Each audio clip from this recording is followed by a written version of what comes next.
देखिए, Indian evidence act 1872 है। इसको कोशिश कीजिए, इसकी धाराओं को याद करने की कोशिश कीजिए, किस धारा में क्या है तो ज़्यादा बेहतर होगा, आप ज़्यादा अच्छा परफॉर्मेंस दे पाएंगे।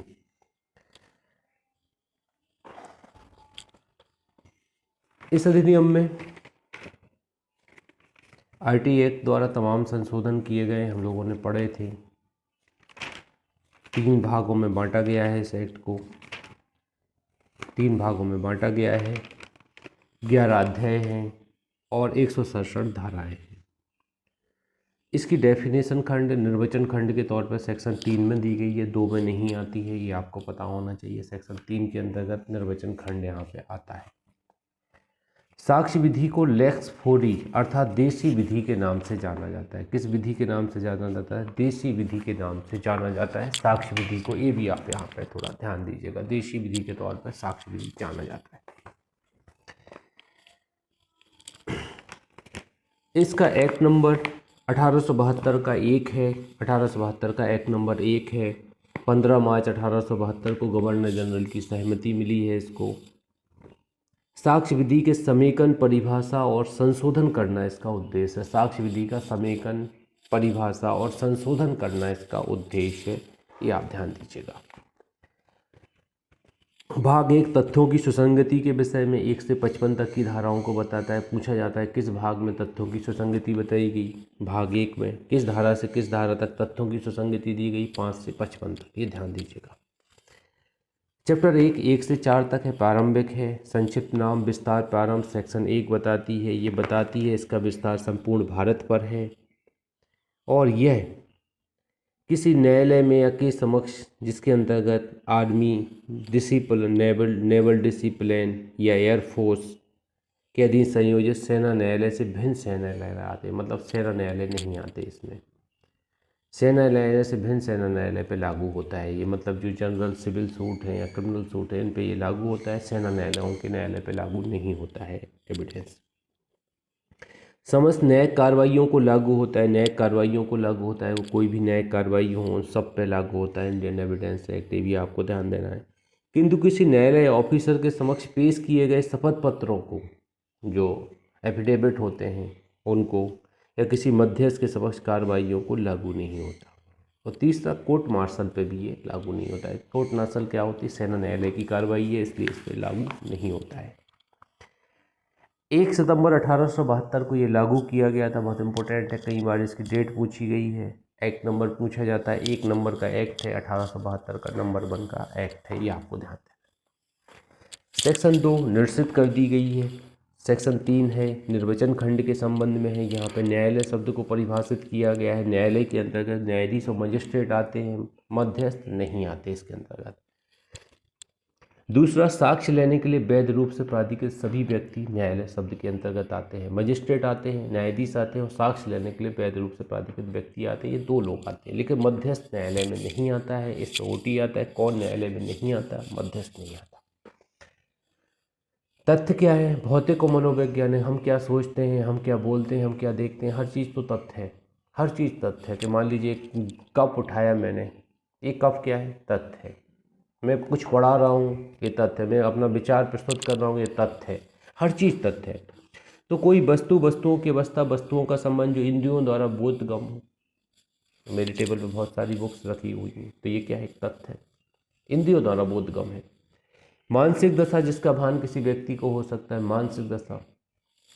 मैंने टिफिन ऑन किया, मैंने देखा है हम दोनों साथ में आए थे सुबह 8 बजे, आप भी बैठे हुए हैं, तो हम एक मानसिक दशा जान सकते हैं कि आप टिफिन लेके नहीं आए, आप खाना नहीं खाए होंगे, तो मैं आपको ऑफर कर सकता हूँ खाना खा लेते हैं। मानसिक दशा जिसका भान कोई व्यक्ति लगा सकता है। कोई व्यक्ति को पैसे की नीडी है, आवश्यकता है, तो क्या कर रहे हैं? आवश्यकता है, आप अंडरस्टैंडिंग करते हैं, समझ सकते हैं, तो हेल्प कर दीजिए। नहीं समझ सकते तो पता चल जाएगा इसको रिक्वायरमेंट है, अपन गैस लगा सकते हैं। तो कुछ चीज़ें ऐसी हैं जिसका भान कोई व्यक्ति लगा सकता है, इंद्रियों द्वारा भान लगा सकता है। जैसे अमुक स्थान में अमुक क्रम से, इसके दृष्टांत याद रखना है, दृष्टांत पे ओटी आते हैं। अमुक स्थान में अमुक क्रम से अमुक पदार्थ व्यवस्थित है, डॉट डॉट है। एक तथ्य है, एक तथ्य नहीं है, तथ्य हो सकता है, कुछ कहा नहीं जा सकता, एक तथ्य है।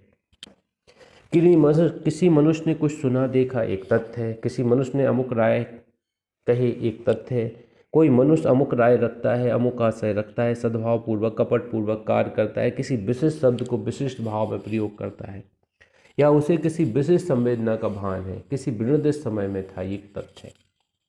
किसी मनुष्य की अमुक ख्याति है, एक तथ्य है। तो मनोवैज्ञानिक और फिजिकल जो भी फैक्ट होते हैं वो सारे फैक्ट यहाँ पे तथ्यों के अंतर्गत आते हैं। सुसंगत क्या है, सेक्शन 3 में ही सुसंगत डिफाइन किया गया है, इसको भी थोड़ा समझिए।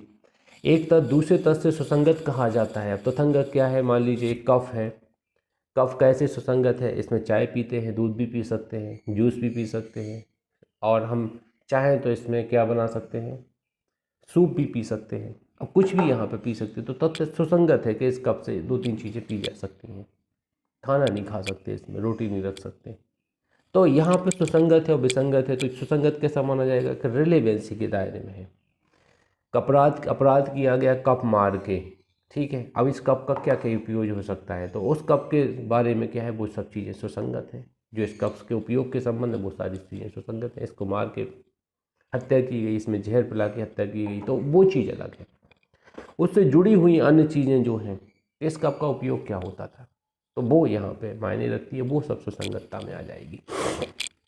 एक तत्व दूसरे तत्व से सुसंगत कहा जाता है, जबकि तथ्यों की सुसंगति से संबंधित अधिनियम के उपबंधों में, मतलब 5 से 55 तक की धाराओं में निर्दिष्ट प्रकारों में से किसी भी प्रकार से वह तथ्य उस दूसरे तत्व से सुसंगत है। मतलब 5 से 55 की धाराओं की परिभाषाओं में आने वाली कोई व्यवस्था उस तथ्य के बारे में बताती, तो वो सुसंगत हो जाएगा, वो न्यायालय ग्राह्य करेगा। 136 में 163 में। विवादक तथ्य क्या होता है, यहाँ लिखा है विवादक तथ्य क्या होता है। ये मूल विवाद होते हैं, हालांकि इसको डेफिनेशन में क्लियर नहीं किया गया। इसका स्पष्टीकरण क्लियर करता है इसकी विवादक तथ्य की परिभाषा। स्पष्टीकरण कहता है जब कभी कोई न्यायालय विवादक तथ्य को सिविल प्रक्रिया से संबंधित किसी तत्समान प्रवृत्त उपबंधों के अधीन अभिलिखित करता है, तब ऐसे विवादक के उत्तर में जिस तथ्य का प्रख्यान प्रत्याख्यान किया जाता है विवादक तथ्य। हमारे आपके बीच में एक पॉइंट पे मुद्दा चल रहा है, हम उसको स्वीकार कर रहे हैं, आप अस्वीकार कर रहे हैं, तो ये क्या है, विवाद का विषय बन गया ना। तो यही बात यहाँ पर बताई गई है कि एक स्वीकार अस्वीकार वाली कंसेप्ट बनते हैं, तो वो विवाद के अंतर्गत। मूल फैक्ट, ए और बी की लड़ाई होने का कारण क्या है, 1 लाख रुपए लिए थे, बी ने ए को लौटा नहीं रहा है। मूल कारण क्या है, 1 लाख रुपए लिए थे, तो ये विवादक तथ्य हो गया है। जैसे बी की हत्या का ये अभियुक्त है, क्रिमिनल में अपन देखते हैं, उसके विचारण में निम्नलिखित तथ्य विवाद हो सकते हैं। मैं आपको एक चीज़ बता दूं, एविडेंस सिविल और क्रिमिनल दोनों पर लागू होता है। साक्ष्य विधि के अंतर्गत आता है, वो प्रक्रिया विधि के अंतर्गत आता है, एविडेंस सारवार विधि नहीं है, बिल्कुल ध्यान दीजिएगा। ए ओ बी की हत्या का ये अभियुक्त है। अब यहाँ पे विवादक क्या हो सकते हैं, देखिए, ए ने बी की मृत्यु कारित की, हो सकता है विवादक। ए का आशय बी की मृत्यु कारित करने का था, इंटेंशन मैंसलिया हो सकता है।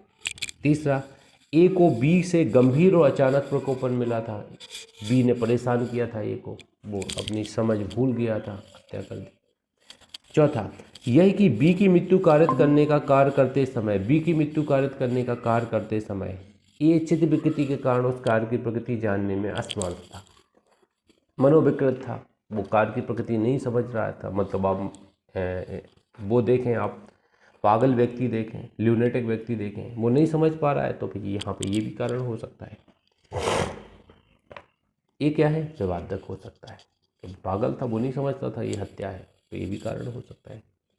दस्तावेज, यहाँ पे कोई भी दस्तावेज है, साक्ष्य के रूप में उपयोग तो नहीं लिखा है यहाँ पे। किसी पदार्थ पर, अक्षरों पे, अंकों पे अभिव्यक्त वर्णित किसी भी साधन द्वारा विषय अभिलेखन के प्रयोजन के लिए उपयोग किया जा सके, दस्तावेज है। यहाँ साक्ष्य वाक्ष का उल्लेख ही नहीं, किसी भी तरह। अब दीवार पे कोयले से चिन्ह बनाते जाइए, चौक से चिन्ह बनाते, दस्तावेज है। कॉपी पे कुछ लिखते जाइए, मार्कर से बोर्ड पे कुछ लिख लीजिए, क्या है, दस्तावेज है। इसके दृष्टांत पूछे जाते हैं, लेख दस्तावेज है, मुद्रित शिलामुद्रित फोटो चित्र शब्द दस्तावेज है, मानचित्र रेखांक दस्तावेज है, धातु पत्र शिला पर उत्कीर्ण लेख दस्तावेज है, उपहासांकन दस्तावेज है। तो ये सब दस्तावेज माने जाते हैं। थोड़ा ध्यान से केयरफुली पढ़िएगा, दृष्टांत पे ओटी आते हैं, ऐसा आएगा, उपहासांकन ... है, दस्तावेज है, दस्तावेज नहीं है, कह नहीं सकते, पता नहीं है, दस्तावेज है। इस तरह के ओटी आते हैं, कई बार बहुत इजी ओटी आते हैं और हम लोग क्या है उसको थोड़े डीपेस्ट ले लेते हैं, तो ज़्यादा सोच लिया सरल ओटी पे तो वो गलत हो जाता है। इजी वे में ही आंसर लगाना है, पर को ज़्यादा दिमाग नहीं दौड़ाना है, इजी वे में आंसर लगाना है। अब उपहासांकन क्या होता है, इस पे विचार करना शुरू कर देते हैं। यहाँ तो सीधा लिखा है, आप तो सीधा रटो और सीधा लगाओ आंसर, सीधी बात है। साक्ष्य क्या है? अब देखिए, साक्ष्य शब्द को हालांकि एविडेंस में परिभाषित नहीं किया गया, इंटरव्यू में पूछा जाता है साक्ष्य का शब्द परिभाषित है, आप बोलिएगा श्रीमान जी परिभाषित तो नहीं किया गया है, 2 प्रकार बताए गए हैं साक्ष्य शब्द के सेक्शन 3 में। इसके अंतर्गत आते हैं वे सभी कथन जिनके जांचाधीन तथ्यों के विषयों के संबंध में न्यायालय अपने सामने साक्षियों द्वारा किए जाने की अनुज्ञा देता है या अपेक्षा करता है कि भाई मेरे सामने इनको बोलिए, आप ये साक्ष्य है, इनको मौखिक साक्ष्य कहा जाता है। ओरल आके बोलिए, आप विटनेस है, आके गवाही दीजिए, ओरल विटनेस। मौखिक साक्ष्य न्यायालय के निरीक्षण के लिए पेश की गई सब दस्तावेज हैं जिनके अंतर्गत इलेक्ट्रॉनिक अभिलेख भी है, ऐसी दस्तावेजें दस्तावेजी साक्ष्य है। सभी डॉक्यूमेंट यहाँ पे क्या होंगे, दस्तावेजी साक्ष्य होंगे, जिसमें इलेक्ट्रॉनिक रिकॉर्ड भी आएंगे। साबित क्या है, ना साबित क्या है, साबित नहीं हुआ है। अब यहाँ पे एक चीज़ और आपको ध्यान देना है साक्ष्य में, फिर आगे अपन बढ़ते हैं। एक केस आया था अब्दुल रज्जाक वर्सेस महाराष्ट्र राज्य, अब्दुल रज्जाक वर्सेस महाराष्ट्र राज्य। साक्ष्य के ऊपर आप लिख लीजिए जिन्होंने नहीं लिखा है। खोजी कुत्ते का साक्ष्य वैज्ञानिक साक्ष्य होता है, खोजी कुत्ते का साक्ष्य वैज्ञानिक साक्ष्य होता है, ये कहा गया था इसमें। अब्दुल रज्जाक बनाम महाराष्ट्र राज्य। क्लियर? साबित क्या है, प्रूव्ड क्या है।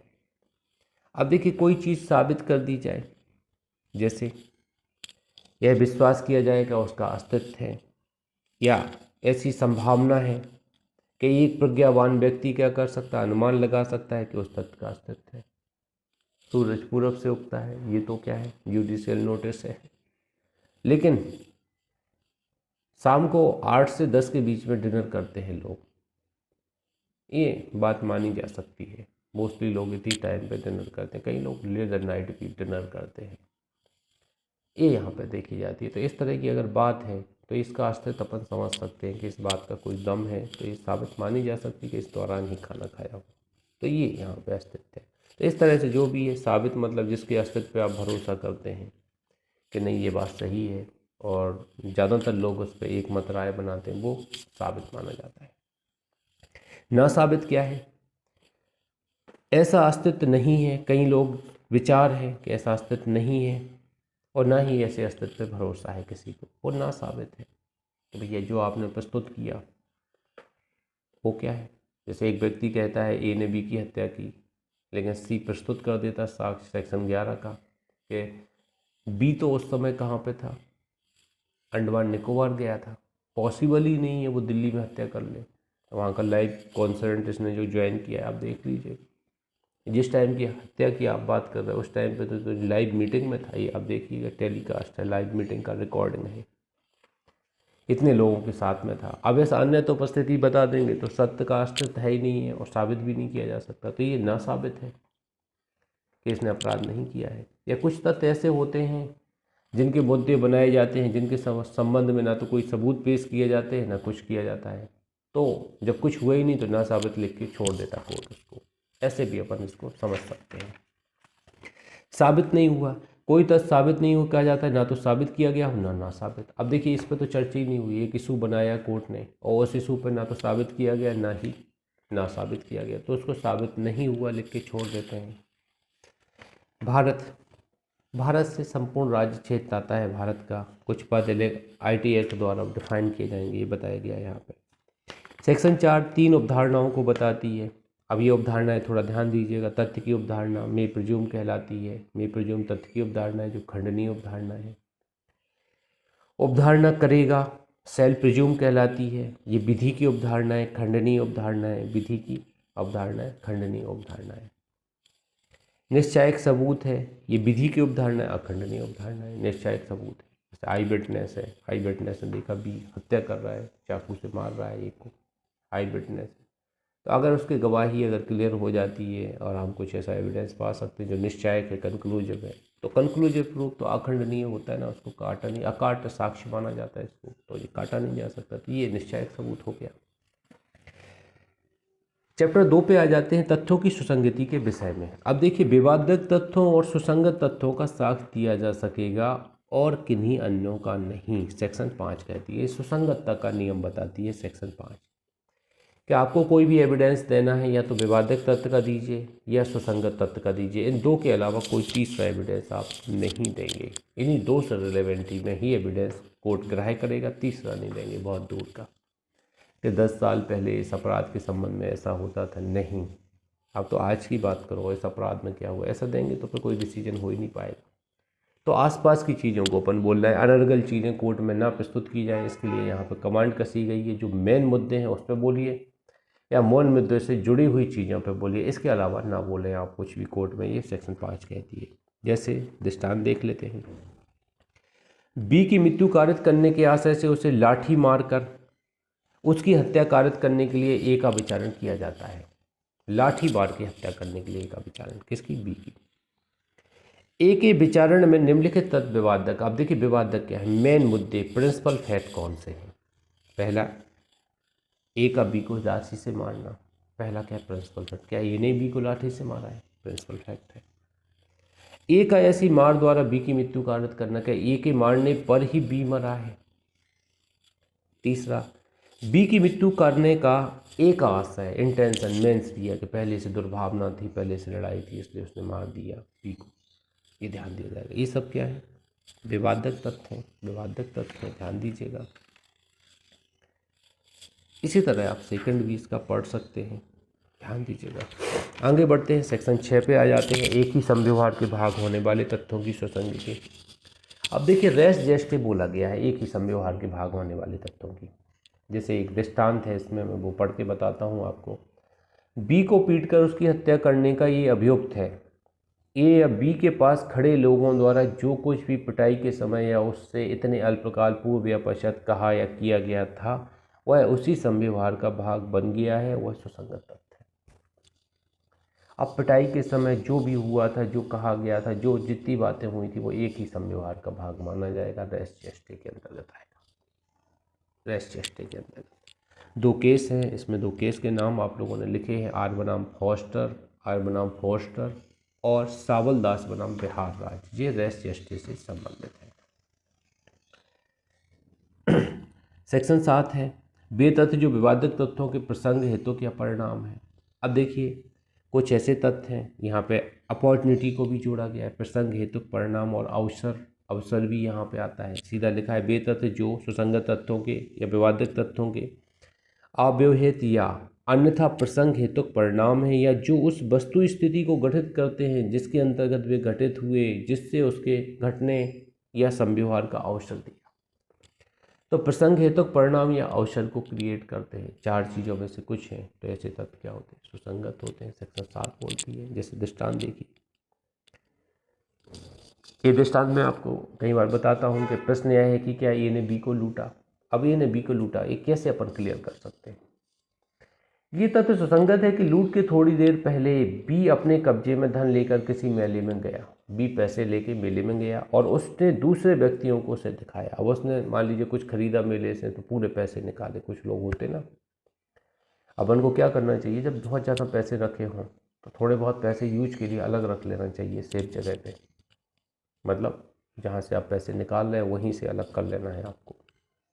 सारे पैसे एक साथ निकालेंगे तो कोई दुर्भावना, मेंसरिया डेवलप हो गई किसी के मन में, चोरी चपाटी लूट हो सकती है। अब उसने कई लोगों को मेले में दिखाया पैसा, उसने उनसे इस तथ्य का कि उसके पास धन है उल्लेख किया, कई लोगों से उल्लेख किया कि मेरे पास पैसा है। तो ये लूट का कारण हो सकता है कि नहीं? एक रीजन हो सकता है। तो ये प्रसंग के बारे में बताती है। परिणाम के बारे में देखिए, परिणाम के बारे में बी बताती है। परिणाम के बारे में बताती, प्रश्न यह है कि क्या ए ने बी की हत्या की। अब उस स्थान पर जहां हत्या की गई थी उसके समीप भूमि पर गुत्थम गुत्था के चिन्ह बने हुए, चिन्ह सुसंगत है। ये परिणाम बताती है कि वहाँ गुत्थम गुत्था के चिन्ह हैं, जैसे 2 लोग लड़े हों, चिन्ह बने हैं मिट्टी में। तो ये परिणाम बता रहा है अपन को, ये सुसंगत है। अवसर के बारे में बताता है, सी दृष्टांत, इस पर लिख लेंगे आप, प्रसंग, परिणाम, अवसर लिख लीजिए तो आपको याद जल्दी हो जाएगा। अवसर के बारे में सी बताता है। प्रश्न यह है कि क्या ए ने बी को विष दिया। विष से उत्पन्न कहे जाने वाले लक्षणों के पूर्व बी के स्वास्थ्य की दशा और ए को ज्ञात बी की वे आदतें जिनसे विष देने का अवसर मिला सुसंगत तथ्य। स्वास्थ्य की स्थिति, और जब उसको अपॉर्चुनिटी मिली, मान लीजिए वो सुबह 10 बजे जूस पीता है, ऑरेंज जूस पीता है, इसको अवसर मिल गया, डेली 10 बजे ऑरेंज जूस पीता है, मिल्क शेक पीता है, बनाना शेक पीता है, एप्पल शेक पीता है। हमारे इंदौर में देखिए, अभी भंवरपुआ जाइए आप लोग कभी सर्दियों में, खजूर शेक पी के आइए। खजूर शेक बहुत चलता है वहाँ पे, अच्छा एनर्जेटिक होता है, सर्दियों के लिए बढ़िया है खजूर शेक। एक अपॉर्चुनिटी है कि इतने बजे आदमी पर डे ये खाता है पीता है, तो अपॉर्चुनिटी मिल गई कि खाना आता है, रख दिया जाता है, वो थोड़ी देर में आता खाता है, उस दौरान आप कोई भी विष में ला जाए। ये देखिए सेक्शन 8, हेतु तैयारी पूर्व का या पश्चात का आचरण सेक्शन 8 बताती है कोई भी तथ्य विवादक या सुसंगत तथ्य का हेतु तैयारी दर्शित या गठित करता है सुसंगत है। कैसे, अब इसको अपन थोड़ा देखते हैं। हेतु तैयारी, देखिए यहाँ आचरण के अंतर्गत भी हो सकता है, कंडक्ट के अंतर्गत भी हो सकता है, आचरण भी सेक्शन 8 के अंतर्गत आता है। हेतु तैयारी आचरण तीनों चीज़ें आती हैं, पूर्ववर्ती आचरण पश्चातवर्ती आचरण भी आता है। तो पहले हेतु के ऊपर एक दृष्टांत पढ़ते हैं अपन, ए नंबर का दृष्टांत। बी की हत्या के लिए ए का विचारण किया जाता है, बी की हत्या के लिए ए का विचारण किया जाता है। ए तथ्य कि ए ने सी की हत्या की, कि बी जानता था कि ए ने सी की हत्या की है, और कि बी ने अपनी इस जानकारी को लोक विदित करने की धमकी देकर ए से धन उद्दापित करने का प्रयत्न किया था, सुसंगत है। ये भी आप ध्यान दीजिए, ये यहाँ पे मैटर उत्प्रेरणा मिली है, उसको पता था कि धन है इसके पास में, ये सुसंगत तथ्य हो सकता है हत्या करने के लिए। प्रिपरेशन तैयारी के ऊपर सी दृष्टांत है। विष द्वारा बी की हत्या करने के लिए ए का विचारण किया जाता है। यह तथ्य सुसंगत है कि बी की मृत्यु के पूर्व ए ने बी को दिए जैसा विष प्राप्त किया था, खरीदा था वैसा विष। किसने? ए ने खरीदा था बी की हत्या के पहले, उसी टाइप के विष से मृत्यु हुई। प्रिपरेशन कंडक्ट के ऊपर एक दृष्टांत है, पश्चातवर्ती कंडक्ट पे देखते हैं अपन, 4 नंबर का दृष्टांत है। ये कहता है प्रश्न यह है कि क्या ए ने बी को लूटा। ये तथ्य कि बी के लूटे जाने के पश्चात सी ने ए की उपस्थिति में कहा बी को लूटने वाले आदमी को खोजने के लिए पुलिस आ रही है, और यह कि उसके तुरंत पश्चात ये भाग गया, सुसंगत है। घबरा के भाग गया ये वहां से, सुसंगत है। पश्चातवर्ती आचरण,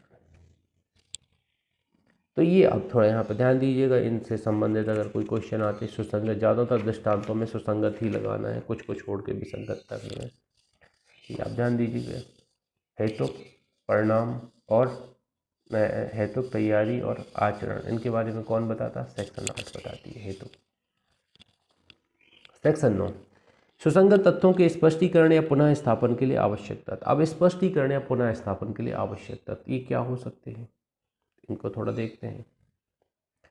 5 चीज़ें यहाँ पे इंडिकेट की गई हैं आपको कि वे तथ्य, पहला जो विवादक तथ्य के सुसंगत तथ्य के स्पष्टीकरण या पुनः स्थापन के लिए आवश्यक है, स्पष्टीकारक हैं जो स्पष्ट करते हैं विवादक तथ्यों को। दूसरा, जो किसी विवादक तथ्य या सुसंगत तथ्य द्वारा इंगित अनुमान का समर्थन या खंडित करते, कोई अनुमान लगाया जा सकता है उसके सपोर्ट में है या खंडन में है। तीसरा, जो किसी व्यक्ति या वस्तु का जिसकी अनंतता सुसंगत और अनंतता स्थापित करते हैं, मतलब आइडेंटिफिकेशन क्लियर करते हैं व्यक्ति या वस्तु की कि आप ए ही हैं, आप एक्स नाम की वस्तु ही है। चौथा, वह समय या स्थान स्थिर करते हैं जहां या जब या जहां कोई विवादक तथ्य या सुसंगत तथ्य घटित हुआ था, समय और स्थान क्लियर करते हैं वो। पांचवा, उन पक्षकारों का संबंध दर्शित करते हैं, क्या रिलेशन है जिनके द्वारा ऐसे किसी तथ्य संव्यवहार का किया गया है, सुसंगत है। ऐसे तथ्य सुसंगत है। एक दृष्टांत इसमें देख लेते हैं अपन, दृष्टांत नंबर कौन सा, यहाँ पे दृष्टांत अपन F नंबर का दृष्टांत देखते हैं। किसी ने दृष्टांत मुझसे पूछा था, वही दृष्टांत मैं आपको बताता हूँ। E नंबर का, चोरी का अभियुक्त ए चुराई हुई संपत्ति बी को देते हुए देखा जाता है। अभियुक्त है ए, कौन है? ए है, चुराई हुई संपत्ति बी को देते हुए देखा जाता है। जो उसे बी की पत्नी को देते हुए देखा जाता है, बी को देते देखा जाता है, बी अपनी पत्नी को देते हुए देखता है।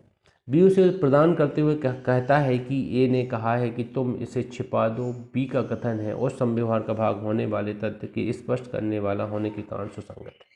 स्पष्टीकारक है कि उसने कहा था तुम इसको छिपा दो।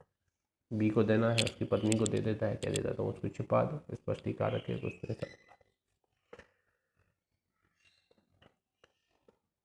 एक एफ नंबर का दृष्टांत भी इसका देखिएगा, ये भी बहुत पूछा जाता है। ए बल्बे के विचारण के लिए विचारित किया जा रहा है, उसका भीड़ के आगे आगे चलना साबित हो चुका है। जैसे आपको पता है बल्बे में 5 या 5 से अधिक व्यक्ति होना चाहिए, भीड़ के आगे आगे चल रहा है।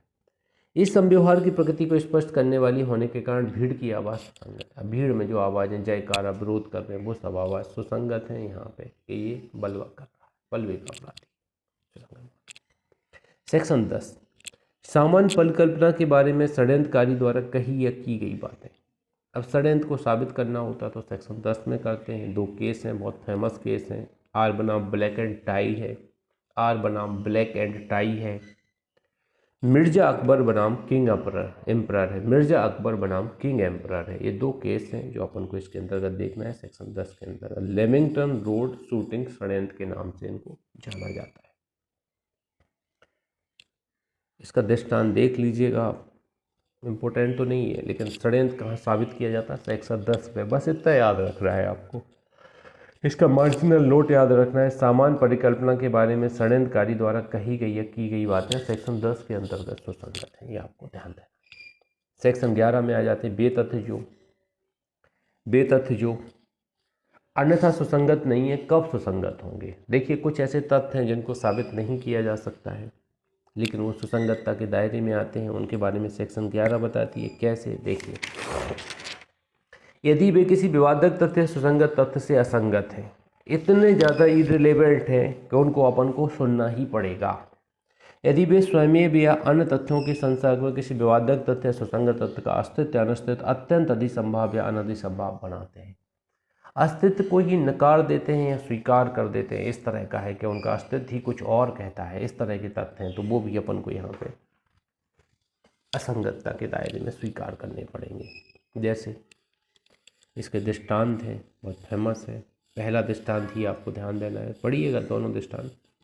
प्रश्न यह है कि क्या ए ने किसी अमोक दिन कलकत्ते में अपराध किया? यह तथ्य कि उस दिन लाहौर में था, ये सुसंगत है। यह तथ्य कि जब अपराध किया गया था उस समय के लगभग ए उस स्थान से जहाँ की वह अपराध किया गया था इतनी दूरी पे था कि ए द्वारा वह उस अपराध का किया जाना यदि असंभव नहीं तो अत्यंत अनधिसंभव था, सुसंगत है। अब देखिए झूठे केस बनवा देते, जैसे मेरे गांव में एक नाई समाज का वो है, तो मेरी ग्राम पंचायत में 3 गांव हैं, तो उनका एक विवाद था, एक ठाकुर से विवाद हो गया था, गौर ठाकुर से। तो उन लोगों ने उनको मारा, उसके बाप को मारा। गलत है, गलत किया था, दारू खोर है वो लोग, काफ़ी दारू पीते हैं ठाकुर लोग। उसका घर छीन लिया, ज़मीन ममीन थी नहीं उसके पास में, कुछ घर ही था एक छोटा सा जहाँ पे वो रहता था, वो घर छीन लिया, गांव से भगा दिया उसके पूरे परिवार को। ग्राम पंचायत के दूसरे गांव में जाके वो रहने लगे। अब उसका एक भाई फौज में निकल गया कुछ समय बाद, तो उसने दूसरे गाँव में अच्छा मकान बनवा लिया। हुआ क्या, एक दिन वो ठाकुर साहब फंस गए वहाँ पे बाज़ार में, तो उसके बाप ने चप्पल से पिटाई की उनकी, उसने भी अपना बदला, रिवेंज ले लिया पूरा। तो यहाँ पे कहने का तात्पर्य है, जब उनके ऊपर केस बनवाया गया, मारपीट के ऊपर केस बनवाया गया कि उसके बाप ने मारा है ठाकुर साहब को, ये केस बनवाया गया, तो पूरे खानदान के नाम लिखवाए गए, मैं औरतों के नाम लिखवाए गए, 8-10 लोगों के नाम लिखवाए गए। हमने कहा यार ये बहुत बड़ा पागल आदमी है, फालतू में मार रहा है, क्या तो किसी से पंगा ले रहा है, उनको अपना काम करने दो, तुम अपना काम करो ना, क्या क्यों किसी को दूसरे के इंटरफेयर करने की ज़रूरत है। आजकल इंसान कुछ हैं ऐसे जो दूसरे को इंटरफेयर करते ही रहते हैं, बोलते ना लातों के भूत बातों से नहीं मानते। तो काफ़ी वो डर रहा था, ऐसी चर्चा हुई तो उनका बच जाएगा, कोई दिक्कत नहीं, मत परेशान हो, नौकरी नहीं छूटेगी। अब प्ली ऑफ एलईबी का बचाव तो इनको मिल ही जाएगा, वो तो जॉब पर है, सेना वाले कहाँ पे, यहाँ पे जॉब पे है, क्लियर चल जाएगा, वहाँ पे मिलिट्री कैंट में है, वो यहाँ कैसे आ सकता अपराध करने, सेक्शन 11 में बच जाएगा। यही हुआ भी, सब लोग को छोड़ दिया गया, सबको बाहर कर दिए गए जितने लोगों के नाम थे। उसके पिता के ऊपर केस चला, आई विटनेस ना होने के कारण, उस पर भी केस हटा दिया गया। कोई गवाही नहीं था। जबरन गवाही आप दे दो तो कोई नहीं आया गवाही देने के लिए, ये दारूखोर है कल हमें भी मारेंगे, तो कोई गवाही देने नहीं गया। तो ये प्ली ऑफ एलिबी का बचाव ऐसा मिल जाता है, झूठे केस ज़्यादा बनवाए जाते हैं। आज के समय में हम लोग इतने द्वेष से ग्रसित होते जा रहे हैं दिन प्रतिदिन, कैसे हमारी जो पर्सनल एस्पेक्ट हैं वो पूरे फुलफिल नहीं हो रहे हैं, तो हम दूसरे के एस्पेक्ट से प्रॉब्लम होने लगती है हमें। दूसरे का एस्पेक्ट अगर दूसरा थोड़ा ग्रोथ कर रहा है, कुछ अच्छी क्वालिटी हो रही, तो उससे प्रॉब्लम होने लगती है। मैं आपको बता दूं ना, एक चीज़ ज़रूर ध्यान रखना आप लोग, मैं भी वही चीज़ सोच के रहता हूँ। हम हैं, आप हैं, अभी हम लोग क्लास में जुड़े हुए हैं। एक समय ये भी आएगा कि अपन क्लास क्लोज कर देंगे, हो सकता है आप लोग आगे ना पढ़ें या पढ़ें, कोई मायने नहीं रखता है। सेलेक्ट हो जाइए, अपनी जीवन जीजिए। हमसे लाइफ में कभी मत मिलिए, कोई ज़रूरी नहीं, हमने अपना काम कर दिया, पढ़ा दिया अच्छे से, आपका सिलेक्शन हो जाना चाहिए, ऐसी सोच रखिए। कोई आदमी ज़िंदगी में, इतनी छोटी ज़िंदगी है हम लोगों की, कि हम लोग मान लीजिए आपका सिलेक्शन हो गया और आपकी पोस्टिंग हो गई, मान लीजिए कहाँ पे हो गई, खरगोन में पोस्टिंग हो गई हो, और मेरी यहाँ पे हो गई है छतरपुर में पोस्टिंग हो गई है। तो हम लोग अपनी नौकरी में, बच्चों में, फैमिली में, दैनिक जीवन की सब्जी रोटी बर्तन भाजी में, इन्हीं में फंसे रहेंगे पूरी ज़िंदगी। यही ज़िंदगी है हकीकत में। तो हमारे पास और कोई टाइम रहेगा ही नहीं हकीकत में कि हम यहाँ पे और कुछ कर सकें, आपसे बात भी कर सकें, आपसे मिल सकें। तो हम आपसे द्वेष क्यों रखेंगे बताइए? हम आपसे द्वेष क्यों रखेंगे? और रख भी लिया द्वेष तो क्या फ़र्क पड़ रहा है, हमें तो कभी मिलना भी नहीं है। तो अपन को किसी के प्रति फेयर ही रहना है, ज़्यादातर कोशिश करना है हम किसी के प्रति द्वेष ग्रसित ना हो। क्यों ना हो? कैसे? उसका कोई परिणाम ही नहीं है। अगर आप गलत सोचेंगे किसी के प्रति, सामने वाला आपके प्रति गलत सोचेगा, तो इग्नोर कीजिए बिल्कुल। कभी मुलाकात ही नहीं होना है लाइफ में। ये तो क्षणिक संबंध है, क्षणिक संबंध है, अपन मिले हैं, आपस में मिलते हैं कई लोग, तो क्या सोचना, आप जो अचीव करेंगे आपके साथ जाएगा, मैं अचीव करूंगा मेरे साथ जाएगा। तो सोचना क्या है, अपने आप की ताकत इतनी ज़्यादा लगाना है कि सबसे बेहतर करें, सबसे बेहतर करें, इस पर फोकस ज़्यादा करना है। ये नहीं सोचना है कौन क्या कर रहा है, क्या बन गया क्या नहीं बन गया, बिल्कुल नहीं करना है। तो आपको थोड़ा ये चीज़ ध्यान दीजिएगा। अगर ये चीज़ आप अंडरस्टैंडिंग कर गए तो क्या होगा, हमारे मन के ज़्यादातर फितूर ऑटोमेटिकली गायब हो जाएंगे। ये नहीं किए तो वो चलता रहेगा, हमारे मन में द्वेष आएगा, कल बैड फीलिंग आएगी दूसरे के प्रति, दूसरा हमारे प्रति नेगेटिव भावना लेके बैठा है, तो हम क्यों सोचें उसके प्रति? हम क्या ठेका ले रखे पूरी दुनिया को सुधारने का? नहीं सुधारना, हम तो अपने आप को सुधारने बहुत है। तो अपने इम्प्रूवमेंट में इतना टाइम लगा दो, कहने का तात्पर्य है कि फिर और कुछ करने का आपको वक्त ही ना मिले, दूसरे के बारे में सोचने का वक्त ही ना मिले। तो अभी किसी ने कहा था कि भाई तैरना सीखना है तो पानी में डुबकी लगानी पड़ेगी। तो अपने आप को बिल्कुल धाराएं चलना चाहिए दिमाग में, कौन क्या कर रहा है, किसकी तैयारी कैसे, बिल्कुल ध्यान नहीं देना है भाई। अपने आप को कैसे, आपके पढ़ने पे आप खाएंगे आपका पेट भरेगा, मेरे खाने से आपका पेट नहीं भर पाएगा। तो ये कुछ फंडे हैं, इनको आपको एक्टिव बनाना, तो सेल्फिश हो जाओ 20-21 दिन के लिए कि हमें पढ़ना है, हमें याद होना चाहिए, कैसे हो जाओ। तो भाई ऐसा करना है, हो जाएगा, और बिल्कुल हो जाएगा। हम लोगों ने मेहनत की है, गॉड को देखना पड़ेगा, गॉड को देखना पड़ेगा। कैसे, कितना भी परेशान हो जाए आदमी, भगवान ज़रूर मदद करता है, ये आपको मानना पड़ेगा। नहीं भी मानेंगे, घूम फिर के वहीं आएंगे। कैसे, मेरे दादा किसान थे, मेरे पापा चाचा सब लोगों ने थोड़ी बहुत पढ़ाई की थी, तीनों लोग गवर्नमेंट जॉब में थे, और हम लोगों में से कोई भी एक लड़का, उनका नाती पोता कोई बिगड़ा नहीं है आज तक। सब लोग अच्छे हैं, मतलब बहुत बढ़िया है मेरी फैमिली में। और जिनके पास खूब पैसा है वो अपने एक बच्चों को भी नहीं सुधार पा रहे। ये क्या कारण है? तो कहीं ना कहीं गॉड एस्पेक्ट है, जो गॉड सब देख रहा है तो वो सब मदद करता है। वरना हम लोग क्या है, हम ठाकुर हैं मान लो, हम भी कहीं पे दारू पी के किसी को मार रहे होते, मार काट कर रहे होते, है आसपास देखने को मिलता है। लेकिन ऐसा हमारे यहाँ फैमिली में नहीं है कोई। बड़ी सज्जन फैमिली मानी जाती है हमारे ख़ानदान की, चंदेल ख़ानदान आप बोलेंगे, जतारा कमौरी कला में। तो ये चीज़ें क्या है कि इन चीज़ों में क्या होता है कि अपन लोगों ने ये अच्छी भावना के साथ रही है, तो अच्छी भावना ही अपने प्रति लौट के आती है। मैं तो ये जानता हूँ, जिसको जो कहना है कहने दो, उसको उसके छोड़ो, हमें नहीं सुधारना उसको उसके हाल पे छोड़ना है। तो भाई अपने ऊपर थोड़ा ध्यान दें। 21 दिन आप ये क्वालिटी के अच्छे करें, याद करें, इनको मेमोराइज करने की कोशिश करें। सेक्शन 12 पे आ जाते हैं। नुकसानी के लिए वादों में रकम अवधारित करने के लिए न्यायालय को समर्थ करने की प्रवृत्ति रखने वाले तथ्य सुसंगत हैं। अब नुकसानी का अवधारण कैसे करेंगे, तो कुछ चीज़ों को ध्यान दिया जाएगा कि किस तरह की नुकसानी हुई है। तो न्यायालय इन चीज़ों को ध्यान में देकर ही नुकसानी का क्लियर करेगी, अवधारण करेगी। ये यहाँ पे सेक्शन 12 नुकसानी इसका अवधारण से संबंधित है, बस इतना ध्यान देना। सिविल सूट पर लागू होती है सेक्शन 12, ये भी आपको ध्यान देना है। सिविल सूट में नुकसानी दी जाती है, क्रिमिनल में तो दी नहीं जाती। सिविल और क्रिमिनल दोनों पे धाराएं मिक्सड हैं, यहाँ पे थोड़ा ये ध्यान दीजिए। सेक्शन 13, जबकि अधिकार है रूढ़ि प्रसंगत है तब सुसंगत तथ्य।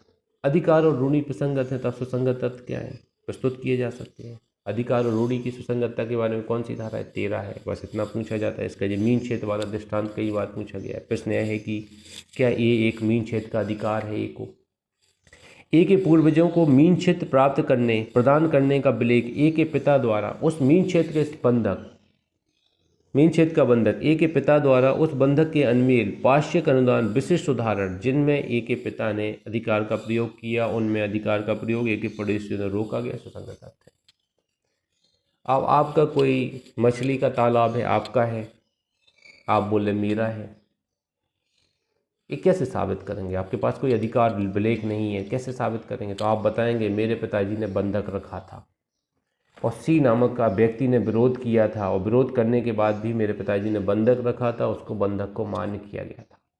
ये चीज़ आप सिद्ध कर देंगे रूढ़ी परंपरा के आधार पर, अधिकार रूढ़ी के आधार पर आप अपना स्वामित्व सिद्ध कर देंगे। कहने का बात ये सिद्ध किया जा सकता है।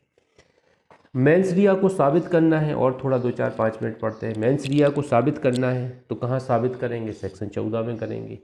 मन या शरीर की दशा या शारीरिक संवेदना का अस्तित्व दर्शित करने वाले तथ्य कैसे हैं, सुसंगत हैं। 7 शब्द सुसंगत बताए गए इसमें। धारा में लिखा है मन की कोई दशा, जैसे पहला आशय, दूसरा ज्ञान, तीसरा सद्भाव, चौथा उपेक्षा, पांचवा उतावलापन, छठवां विशिष्ट वैमनस्य व्यक्ति के प्रति वैमनस्य, सातवां सदिच्छा। सदिच्छा, ये 7 शब्द यहाँ पे मेंस रिया के दायरे में साबित किए जाते हैं। इनको बना स्थिति को साबित करने की बात होती है, तो आप ध्यान दीजिएगा मेंस रिया को किस धारा में साबित किया जाता है, सेक्शन 14। एक दृष्टांत इसका पढ़ते हैं अपन। दृष्टांत नंबर ए है, ये चुराया हुआ माल यह जानते हुए कि वह चुराया हुआ है प्राप्त करने का अभियुक्त है। यह साबित कर दिया जाता है कि उसके कब्जे में कोई विशिष्ट चुराई हुई चीज़ थी, मतलब पहले से ही चुराई हुई चीज़ें हैं उसके पास।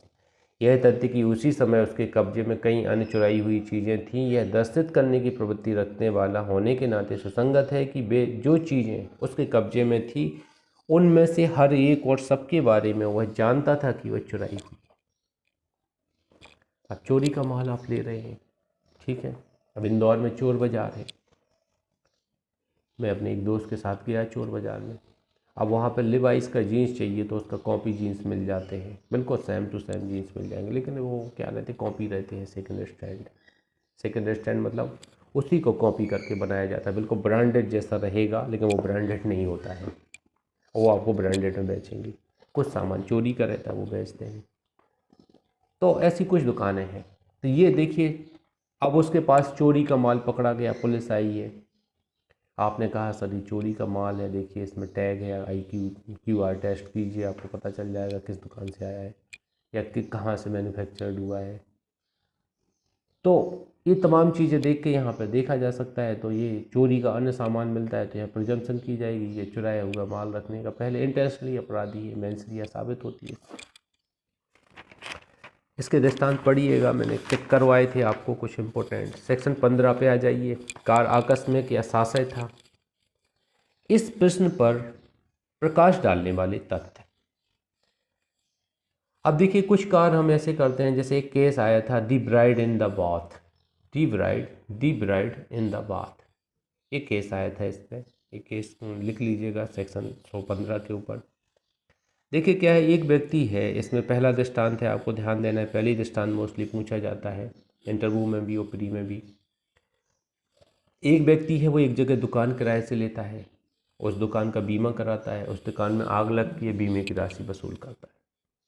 वहाँ से छोड़ के दूसरी कॉलोनी में जाता है, वहाँ दुकान किराए पे लेता है, उसका बीमा कराता है, उसमें आग लगती है, किसी दूसरी कंपनी से बीमा की राशि लेता है। तीसरी मोहल्ले में जाता है, वहाँ दुकान किराए पे लेता है, वहाँ दुकान में आग लगती है, बीमा करा रखा है तीसरी कंपनी से, वहाँ से लेता है। ऐसे कार्यों को अपन आकस्मिक बोल सकते, दुर्घटनावश बोल सकते या साशय बोल सकते। क्या लग रहा है आपको? मेरे ख्याल से तो वो जानबूझ के ऐसा कर रहा है। बीमे की राशि वसूल करने के लिए कर रहा है। तो ये साबित करना है तो सेक्शन 15 में साबित करना पड़ता है कि ऐसे अग्निकांड आकस्मिक नहीं थे, जानबूझ के किए गए थे, इंटेंशनली किए गए थे सेक्शन 15 के अंतर्गत। ये थोड़ा आप ध्यान दीजिए। सेक्शन 16 बोलती है कारोबार के अनुक्रम का अस्तित्व कब सुसंगत है। कारोबार के अनुक्रम का अस्तित्व कब सुसंगत है, ये सेक्शन 16 बोलती है। कारोबार के अनुक्रम में कोई चीज़ें रखी जाती हैं, जैसे बी नंबर का दृष्टांत देखते हैं। इसमें प्रश्न यह है कि क्या एक विशिष्ट पत्र ए को मिला, एक विशिष्ट पत्र है ए को मिला है, ये तथ्य कि वह समय के अनुक्रम में डाक में डाला गया था और कि वह पुनः प्रेषण केंद्र द्वारा लौटाया नहीं गया है, सुसंगत तथ्य। डाक में डाला गया था और लौटाया नहीं गया है, सुसंगत तथ्य है। ये आप थोड़ा ध्यान दीजिएगा कि हमने एक डाक में डाल दिया लेटर और संबंधित पते पर भेजा है और डाक द्वारा वापस नहीं आया है तो भेज दिया गया है, ये सुसंगत है। कारोबार के अनुक्रम में कुछ चीज़ें की जाती हैं, उसको साबित करने का कार्य सेक्शन 16 के अंतर्गत आता है। तो यहाँ 1 से लेकर 16 तक में पर्याप्त कोटि है, आप लगाइए। कल अपन दोनों लेक्चर में हो सकता है एविडेंस ही पढ़ेंगे अच्छे से 2 घंटे, ठीक है। इसके सारे 167 तक की धाराएं अपन कल निपटाते हैं। आज के लिए इतना ही रहने देते, ठीक है। Have a nice day.